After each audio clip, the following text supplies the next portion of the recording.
నా డబ్బులు నాకు ఇప్పించండి, వీసా కోసం 18 లక్షలు కట్టి మోసపోయాను అని ఒకరు, డబ్బులు అడగడానికి వాళ్ళ ఇంటికి వెళ్తే ఆఫీస్లో చూసుకోండి అని పంపించేశారు అని ఇంకొకరు. ఇవన్నీ నేను సొంతంగా చెప్తున్న మాటలు కాదండి. రీసెంట్గా సోషల్ మీడియాలో బాగా ట్రెండ్ అవుతున్న ఒక టాపిక్ కింద కొంతమంది బాధితులు పెడుతున్న కామెంట్స్ ఇవి. యూట్యూబ్లో 2 మిలియన్స్కు పైగా సబ్స్క్రైబర్స్ ఉండి ఒకప్పుడు ఎంతో పాజిటివ్గా అనిపించిన నందూస్ వరల్డ్ ఫ్యామిలీ చుట్టూ ఇప్పుడు ఇంత పెద్ద వివాదం ఎందుకు నడుస్తుంది? అసలు ఈ యూకే సిఓఎస్ వీసా స్కామ్ ఏంటి? వాళ్ళని నమ్మి జనాలు నిజంగానే డబ్బులు అనేవి లక్షల కొద్దీ పోగొట్టుకున్నారా? సో ఈ వీడియోలో చూద్దామండి. Welcome back to Nanda voice and blogs.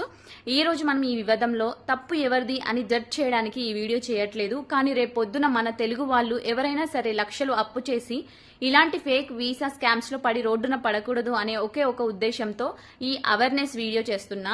Video చాలా ఇంపార్టెంట్, ఎండ్ వరకు స్కిప్ చేయకుండా చూడండి. అండ్ ఎప్పటిలాగా మన ఛానల్ ని ఫస్ట్ టైం చూస్తుంటే ప్లీజ్ సబ్స్క్రైబ్ చేసుకోండి. సో ఈ ఇష్యూ ఎందుకు స్టార్ట్ అయిందంటే, నందన గారి ఫ్యామిలీకి యూకేలో దాదాపు 7 కంపెనీలు ఉన్నాయని, అందులో 4 కంపెనీల ద్వారా వాళ్ళు జాబ్ వీసాలు ఇప్పిస్తామని చెప్పి డబ్బులు వసూలు చేస్తున్నారని కొందరు ఆరోపిస్తున్నారు. రీసెంట్ గా ఒక బాధితురాలి ఆడియో కూడా బయటకు వచ్చింది. ఆమె ఏమంటుందంటే, వాట్సాప్ గ్రూప్ లో యాడ్ చూసి అప్రోచ్ అయ్యాము, దాదాపు 15 నుండి 20 లక్షల వరకు అంటే పౌండ్స్ లో అండి కట్టించుకున్నారు. తీరా వీసా రాక జాబ్ లేక అడిగితే 10 నెలల పాటు ఇగ్నోర్ చేసి లాస్ట్ కి నెంబర్ బ్లాక్ చేశారు అని ఆవిడ ఆవేదన వ్యక్తం చేశారు. సో ఇంకా అంతేకాదు, ఇంకొంతమంది కామెంట్స్ లో చెప్తున్నది ఏంటంటే, డబ్బులు వాపస్ అడగడానికి నందు వాళ్ళ ఇంటికి వెళ్తే ఇంటికి రావద్దు, ఆఫీస్లో చూసుకోండి అని చెప్పి పంపించేశారంట.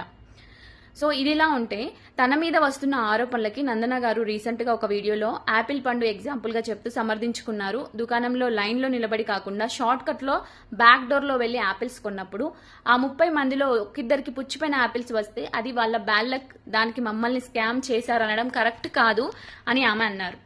సో కానీ దీనికి జనాలు వేస్తున్న లాజికల్ కౌంటర్స్ ఏంటంటే, ఇప్పుడు 20 లక్షల రూపాయల వీసాని ఒక చిన్న యాపిల్ పండుతో ఎలా పోలుస్తారు?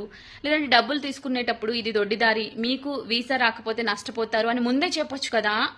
తీరా డబ్బులు తీసుకొని వీసా ఫెయిల్ అయ్యాక ఇలాంటి నీతులు చెప్పడం ఎంతవరకు కరెక్ట్ అని ఇంకొందరేమో నిజంగానే మీ తప్పేమీ లేకపోతే సడన్ గా మీ వీడియోస్ కింద కామెంట్స్ ఎందుకు లిమిట్ చేశారు లేదా డిలీట్ చేస్తున్నారు, ఇలా నేటిజన్లు గట్టిగానే ప్రశ్నిస్తున్నారండి.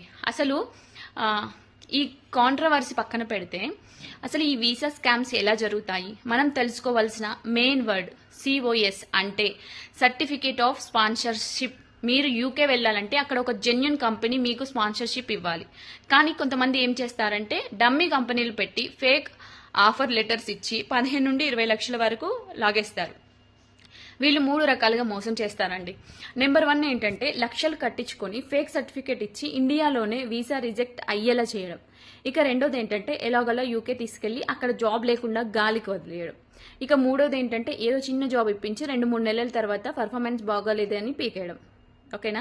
సో ఇప్పటి వరకు సోషల్ మీడియాకే పరిమితమైన ఈ వివాదం ఇప్పుడు ఇంకా సీరియస్ అయినట్టు తెలుస్తుంది. బయట వినిపిస్తున్న టాక్ ప్రకారం ఈ వీసా ఇష్యూకి సంబంధించి ఇండియాలో ముఖ్యంగా ఇబ్రహీంపట్నంలో వీరిపైన పోలీస్ కేసులు కూడా ఫైల్ అయ్యాయని సమాచారం. మరి ఈ ఇష్యూ చట్టపరంగా ఎలాంటి మలుపులు తిరుగుతుందో చూడాలి.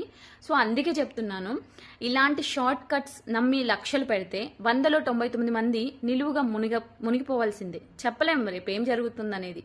సో మీకు నిజంగా స్కిల్స్ ఉంటే ప్రాపర్ ఛానల్స్ ద్వారా ట్రై చేయండి. మీకు ఎవరికైనా ఇలాంటి ఎక్స్పీరియన్స్ ఉంటే కింద కామెంట్ సెక్షన్లో చెప్పండి, వేరే వాళ్ళకి కూడా యూజ్ అవుతుంది.